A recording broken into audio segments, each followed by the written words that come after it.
Students and welcome back to our economics video. अभी हम लोग अपना इंडियन इकोनॉमी ले रहे हैं और लास्ट वीडियो में we have covered agriculture sector at the eve of independence, but today will cover industrial sector at the eve of independence. मतलब इंडिपेंडेंस के टाइम तक हमारा इंडस्ट्री का क्या हालत थी। हमने पहले पढ़ा कि एग्रीकल्चर की हालत तो वो वर्स्ट कर ही चुके थे जो ब्रिटिशर्स थे, तो अब उन्होंने हमारी इंडस्ट्रियल सेक्टर को भी कहीं का नहीं छोड़ा और वो चीज़ हमें आज देखनी है। ठीक, तो ब्रिटिशर्स ने हमारे इंडस्ट्रियल सेक्टर के साथ क्या क्या किया तो वो चीज़ हम देखते हैं। और आपको पता ही है कि वो तो पहले से ही हमारी डेवलप नहीं थी, हमारी जो इंडस्ट्रियल सेक्टर था वो तो पहले से ही ख़राब था, तो उन्होंने उस ख़राब को और ज़्यादा ख़राब कैसे किया ये चीज़ हमें देखनी है। मैंने आपको बताया था लास्ट की हैंडीक्राफ्ट में इंडिया बहुत ज़्यादा फेमस था, मतलब एक तरह से वो प्राइड था हम लोगों का, जो हैंडीक्राफ्ट था वो इंडियंस का प्राइड था। तो अब जो बड़ी इंडस्ट्री के नाम पर तो हमारे पास उस टाइम कुछ था ही नहीं, है ना। उसके बाद भी ब्रिटिशर्स ने कॉलोनियल पीरियड में इंडस्ट्री के साथ क्या किया, आज इसके बारे में हम बात करते हैं। ठीक, जैसे पहला है डिक्लाइन ऑफ हैंडीक्राफ्ट इंडस्ट्री, मतलब इंडस्ट्री हमारी ख़त्म कैसे हुई। जो हैंडीक्राफ्ट इंडस्ट्री थी उन्होंने कैसे उसको चालाकी से फिनिश किया। Force the people to indulge in agriculture, उन्होंने इन लोगों को फोर्स किया कि वो लोग एग्रीकल्चर करें, एग्रीकल्चर में ही जाएं। टू फोल्ड डी इंडस्ट्रियलाइजेशन, उन्होंने टू फोल्ड होता है उसको करा। वो कैसे करा उन्होंने, मतलब इसको कैसे ख़त्म करा।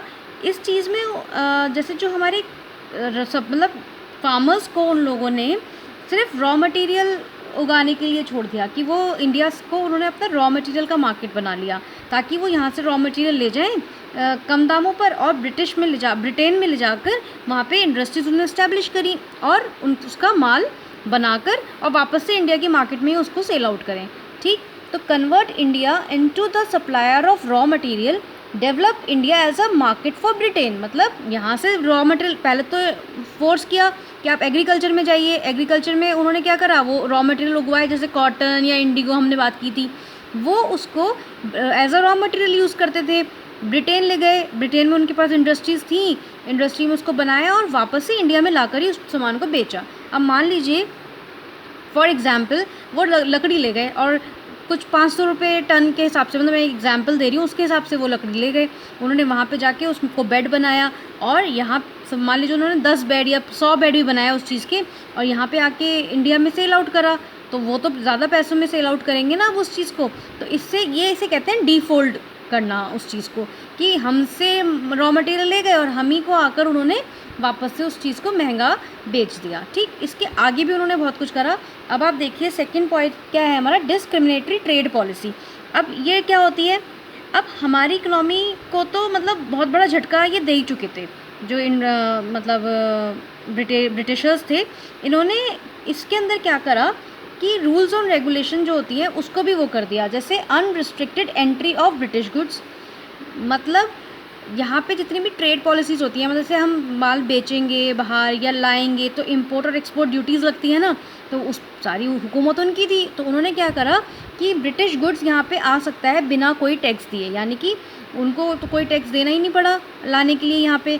और tariff free export of raw material, और यहाँ से जो एक्सपोर्ट कर रहे हैं वो रॉ मटेरियल उस पर भी उनको कोई पैसा नहीं देना, जितने का चीज़ ले गए सीधा सीधा उतना ही ले गए और उतना ही ले आए, मतलब कोई उनके लिए कोई टैक्स नहीं था उस टाइम पर। ठीक, और थर्ड क्या करा, heavy duty on export of Indian handicraft product. और जो इंडिया के जो हैंडीक्राफ्ट्स थे वो अगर हम एक्सपोर्ट करते थे तो उस पर उन्होंने हैवी ड्यूटी टैक्स लगा दिया, ताकि भाई अगर कोई चीज़ ज़रूरत से ज़्यादा महंगी हो जाएगी तो कौन खरीदेगा उसको, तो नहीं खरीद पाएगा ना कोई। तो उन्होंने इस तरह से हमारी हैंडीक्राफ्ट इंडस्ट्री को और ज़्यादा ख़राब कर दिया। तो उस टाइम पर जो हैंडीक्राफ्ट इंडस्ट्री मतलब चीज़ें थी वो आम लोगों के पहुँच पे तो रही नहीं, सिर्फ कुछ लोग ही उसको जो पैसा ज़्यादा खर्च कर सकते थे सिर्फ वही लोग उसको ख़रीदने लग गए, बाकी जो आम लोगों के पास से उन्होंने उस चीज़ को बिल्कुल ख़त्म कर दिया। ठीक, इसके अलावा थर्ड पॉइंट है हमारा competition from machine made products.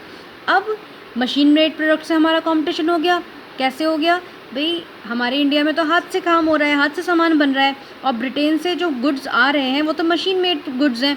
मतलब अगर हम यहाँ पे कोई एक मैट बनाने के लिए भी 10 दिन लेंगे तो वहाँ तो वो 2 दिन में क्या 1 दिन में बनाकर वो हमें दे सकते हैं। ठीक है, तो क्या है ये, उन्होंने मशीन से रिप्लेस कर दिया ना उस चीज़ को, कंपटीशन क्रिएट कर दिया मार्केट में कि मान लीजिए अगर हमें कोई ऑर्डर मिलता भी है और हम तो कहेंगे अच्छा इतनी आपको रज़ाइयाँ चाहिए इतना टाइम लगेगा, या चादरें चाहिए बुननी पड़ेंगी इतना टाइम लगेगा, क्योंकि हम तो हाथ से काम करेंगे। लेकिन ब्रिटिशर्स क्या कर सकते हैं, उसे फटाफट से ला सकते हैं गुड्स को कन्वर्ट करके, क्योंकि उनके यहाँ पे तो मशीन बेस्ड काम है, जल्दी हो सकता है। तो इन्होंने इससे भी हमें कॉम्पिटिशन दिया बहुत ज़्यादा। अगला है lack of capital goods industry. यही वाली बात हो, कैपिटल गुड इंडस्ट्री मतलब मशीन वाले, हमारे पास मशीनरी तो थी नहीं क्योंकि इंडस्ट्री ही नहीं थी, तो हम उस चीज़ को कर ही नहीं सकते थे। हमारे को इंडिया में बहुत ज़्यादा कमी थी उस चीज़ की, तो हमें तो हैंडीक्राफ्ट पे ही बेस्ड रहना पड़ता था, और हमारा वो भी जो व्यापार था वो भी बिल्कुल ख़त्म होता जा रहा था उनकी वजह से। Change in pattern of demand, दूसरा डिमांड चेंज होने लग गई कि मतलब अब जैसे होता नहीं है कि हर कोई वेस्टर्न कल्चर को ज़्यादा प्रेफर करने लग गया या वहाँ उनकी चीज़ें लेने लग गया, पहनने लग गया, तो उससे क्या हुआ, डिमांड में भी फ्लक्चुएट होने लग गया। ठीक है, मतलब लोग बाग अगर वहाँ की थोड़ी बहुत भी चीज़ें पसंद करने लग गए तो यहाँ पे तो ज़्यादा फ़र्क पड़ गया। हाँ, तो इससे क्या हुआ, जो डिमांड था वो वहाँ पर उसमें काफ़ी फ्लक्चुएशंस आने लगी मतलब। और लास्ट पॉइंट क्या है, नेगेटिव इफेक्ट ऑफ रेलवे।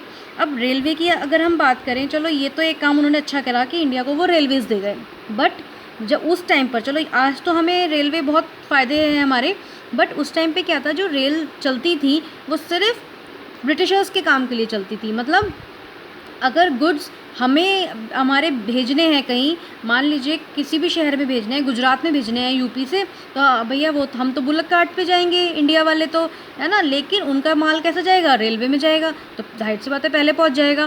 तो इस तरह के नेगेटिव इफ़ेक्ट्स हमारे चीज़ों पर रेलवे के आए, हर तरह के मतलब नेगेटिव इफ़ेक्ट्स जो थे वो हम लोगों को फेस करने पड़ गए।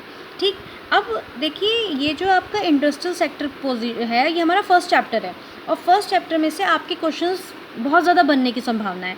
जैसे मान लीजिए अभी इसके ही मैं क्वेश्चंस बनवाऊँ तो क्या क्या बन सकते हैं इसके अंदर, डी इंडस्ट्रियलाइजेशन क्या होता है, ब्रिटिश ने हैंडीक्राफ्ट को कैसे ख़त्म करा, ब्रिटिशर्स ने हमारे हैंडीक्राफ्ट को कैसे ख़त्म करा, 2 क्वेश्चन हो गए। पहला तो ये कि डी इंडस्ट्रियलाइजेशन क्या होता है, दूसरा ब्रिटिशर्स ने इंडियन हैंडीक्राफ्ट को कैसे ख़त्म करा, अगला ट्रेड पॉलिसी क्या थी, उससे नेक्स्ट आपका आ सकता है पैटर्न ऑफ डिमांड का क्या था इम्पैक्ट, इसके अलावा negative effect of British Railways.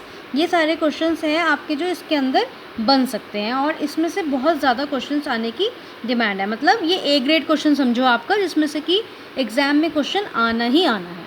ठीक है, इस चीज़ को आप नोट करें और करें। Thank you.